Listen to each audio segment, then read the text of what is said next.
आज शिक्षक आन्दोलनको 28औं दिन के चल्दैछ हाम्रा सहकर्मी साथीबाट बुझौं। वरुण धवनजी, सरी वरुण शर्माजी, के चल्दैछ? ए तेरो थरमा के राखेको छ बे? न्युज भन्न। भन्नुहोस्। ल 12 को स्टुडेन्टहरुको लागि खुसीको खबर, 12 को एक्जाम नहुने भएको छ। सरेको हो? हुँदै नहुने भएको छ। तपाईहरु सोचिराख्नु भएको छ अब सिधै पास एक्जाम नलेखी सही सोचिराख्नु भएको छ। मजाक नगरौँ यार। साँच्चै भेट्न साथी हो नराज भनेको व्हाट्सएपमा भिडियो पठाउन। ओके ल साथीहरु, सुन्नुहोस्, हामी 2 मिनेटको ब्रेक पछि मिल्नेछौँ। हामी ब्रेक पछि आइसकेका छौँ।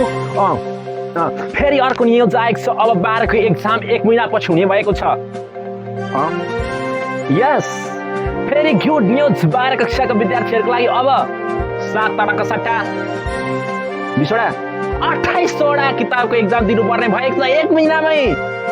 साथीहरु आजैबाट 24 घण्टा कलेज लाग्ने भएको छ। तपाईहरु रेडी भएर गइहाल्नुहोस्। 24 घण्टा पढाइ 1 महिनामा कोर्स खत्म।